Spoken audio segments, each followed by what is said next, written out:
મોરબીમાં જિલ્લા વહીવટી તંત્ર દ્વારા આંતરરાષ્ટ્રીય મહિલા દિવસ નિમિત્તે જિલ્લા કક્ષાનું મહિલા સંમેલન યોજાયું. વિશેષ સિદ્ધિ પ્રાપ્ત કરનાર મહિલાઓનું સન્માન. આંતરરાષ્ટ્રીય મહિલા દિવસ નિમિત્તે જિલ્લા વહીવટી તંત્ર દ્વારા પટેલ સમાજની વાડી સનાળા ખાતે જિલ્લા કક્ષાનું મહિલા સંમેલન યોજાયું હતું. કાર્યક્રમ જિલ્લા પંચાયત પ્રમુખ શ્રીમતી હંસાબેન પારેદીના અધ્યક્ષસ્થાને અને જિલ્લા કલેક્ટર કે.બી. ઝવેરીની વિશેષ ઉપસ્થિતિમાં યોજાયો હતો. આ પ્રસંગે વિવિધ ક્ષેત્રમાં વિશેષ સિદ્ધિ પ્રાપ્ત કરનાર મહિલાઓનું સન્માન કરવામાં આવ્યું હતું. કાર્યક્રમ દરમિયાન મોરબી જિલ્લાના પદાધિકારીઓ અને અધિકારીઓના હસ્તે મહિલાલક્ષી વિવિધ સરકારી યોજનાઓના લાભાર્થીઓને સહાયના ચેક અને મંજૂરી હુકમોનું વિતરણ કરવામાં આવ્યું હતું.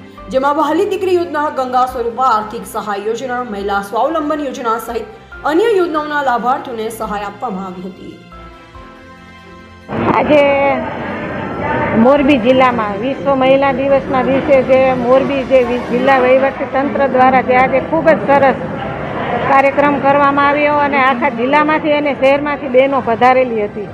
અને આજે જે તમે વાત કરી કે કઈ કીટો અમારે જે બહેનો જે સરપંચ તરીકે સારી કામગીરી કરી હોય, કોઈ સફાઈ કામદાર તરીકે, કોઈ ડૉક્ટરે, કોઈ સગર્ભા બહેનો માટે કામ કરેલું, એવી તમામ બહેનોને આજે આપવામાં આવી કીટ.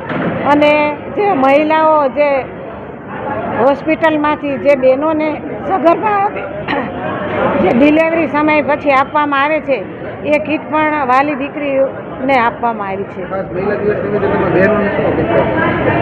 બહેનોને સંદેશો આપીશું કે બહેનો જાગૃત બને, શિક્ષણ પ્રત્યે જાગૃતતા રાખે પોતાના બાળકોને. અને અત્યારના સમયની અંદર આપણે જોઈ રહ્યા છીએ કે સમય કઈ દિશા ઉપર જઈ રહ્યો છે, ત્યારે આપણે અત્યારથી જ જ્યારે આપણા બાળકોને ઘરમાંથી જ સારા સંસ્કારો આપીશું તો આપણું બાળક અને આપણો સમાજ ખૂબ જ સારો બની રહેશે.